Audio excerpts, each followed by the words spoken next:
Hamza Bey, Ottoman naval commander and famous victim of Vlad Dracula III, extra episode number 8.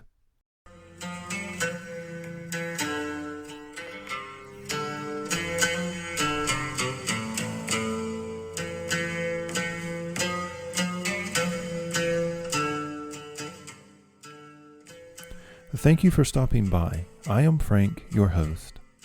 In this extra episode, we are going to give a very short overview of a fascinating personality from the 15th century Ottoman military establishment, Hamza Bey. If you'll recall, in this week's earlier episode on the conquest of Constantinople Part 2, I mentioned that Sultan Mehmed II swung around to Gallipoli in 1452, and after the completion of his doomsday fortress named Rumeli Hasar, I gave a breakdown of the Ottoman military preparations in building up a naval fleet that could both tackle the naval supremacy of the West, while at the same time choke off the city of Constantinople from aid.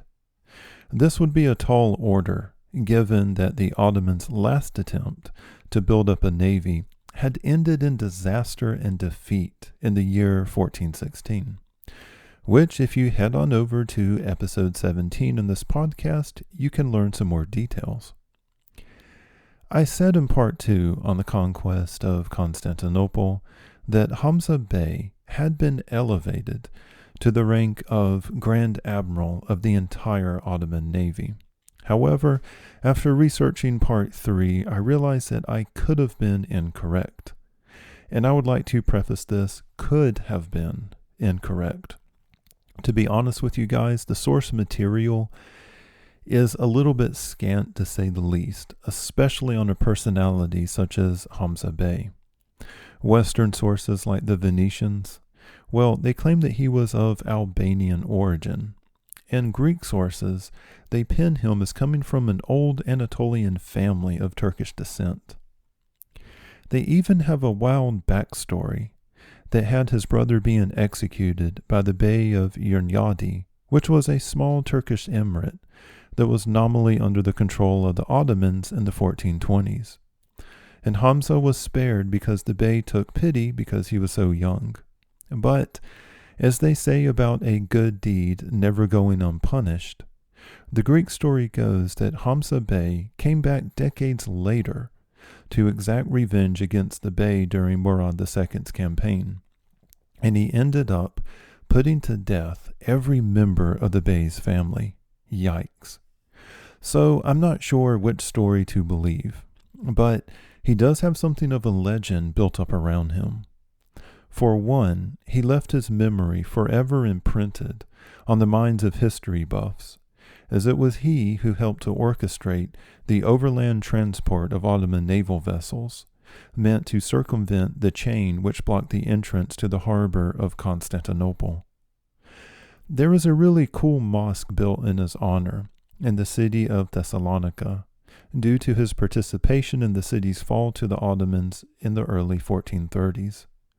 So we can put him at least in a naval capacity in operations as far back as the reign of Murad II.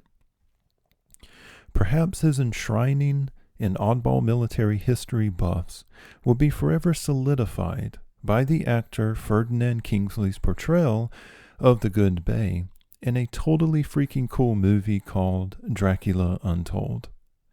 For fans of Ottoman, Balkan, and military history, director Gary Shore's Dracula Untold is a must-see. There are some historical inaccuracies, yes, for sure, but trust me, they're not as bad as the Napoleon movie. Thank you, Ridley Scott. But the overall tone in Dracula Untold, its atmosphere, costumes, and pacing, it made it really easy for me to suspend disbelief. It came out in 2014, and I enjoyed the heck out of it, even when I rewatched the movie in preparation for this episode. In the movie, Hamza Bey is one of the unfortunate souls captured and brutally executed by the very real historical Dracula. And now that tangent is complete, let us hop back into the plot of what I was saying earlier. So, Hamza Bey, was he born of Albanian descent and converted to Islam and rose up the ranks to become a general/admiral? Or was he the son of some down-and-out Turkish minor nobility from Anatolia? Well, all I know is he definitely showed up in the historical record, as I said before, in 1430, during the Siege of Thessalonica, and he would pop up again in 1452, and he was hard at work building Mehmed's army at Gallipoli. During the Siege of Constantinople, Mehmed II became really pissed off at the local area naval theater commander, a guy named Baltaglu. Baltaglu did hail from a prominent Turkish family, and he was part of Kendarli's old guard. I'm not going into the details here, but after a series of failures, Mehmed got really pissed off and ended up sacking his general in the most public and humiliatingly way possible, of which I'm probably going to get to in part 3 or part 4 of the Conquest series. In his place, he put his old pal Hamza, who at once tightened up the discipline that was kind of running amok in the Ottoman Navy, and he flogged troubled sailors and used his experience as a sea captain to engage more successfully the Venetian naval units that had been running and challenging the Ottoman naval blockade. Eventually, the city was captured and conquered by the Ottomans. Sorry for that giant spoiler. And afterwards, Hamza was finally put in overall supreme command of the Ottoman Navy. After the conquest, Hamza spent his duties blockading and coordinating assaults on the Christian outposts of Ambros, Lemnos, and Theos. He made an attempt to besiege and capture the island of Rhodes. However, the Knights of Rhodes proved too difficult a nut for the good Bey to attempt to crack.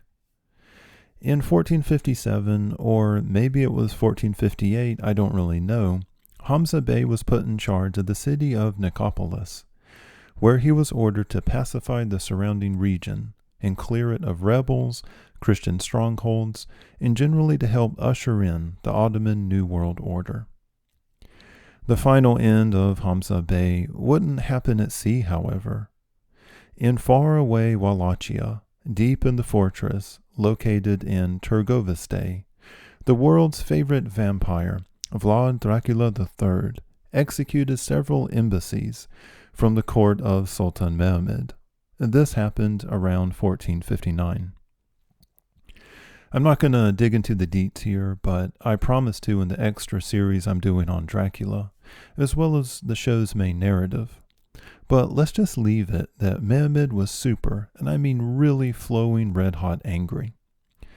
Mehmed couldn't simply pick up and head to Wallachia himself as he desperately wanted to. He was engaged in a siege of the city of Corinth. So, with Hamza, his loyal and faithful servant and proven tactician, he decided to dispatch his buddy north, with a force meant to exact some punishment against the voivode Dracula.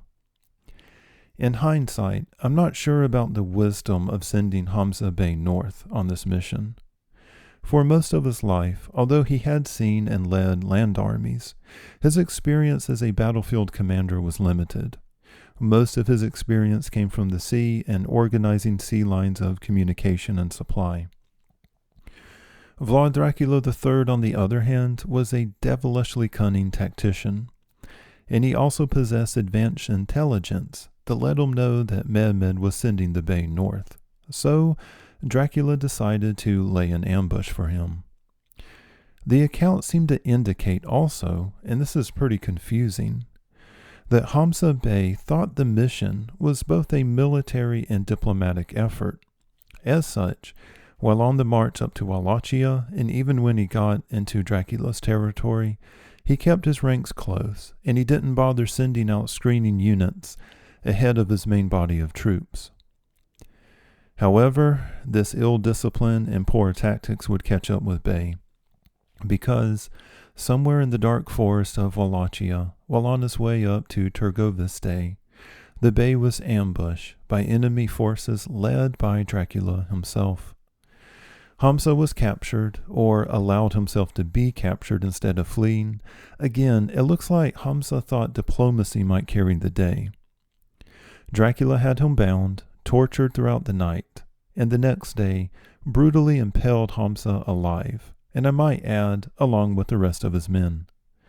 Old Hungarian and German accounts tells us that Hamza was impaled on the highest spike to give honor to his rank, in some bizarre display of Dracula's cruelty. After some days, his son snuck into the area, or they probably bribed local Wallachian officials, where they were able to recover their father's body, and he was eventually moved to Bersha and buried. They built a complex for he and the rest of the family, and if you go to Bersha today, you can actually visit this.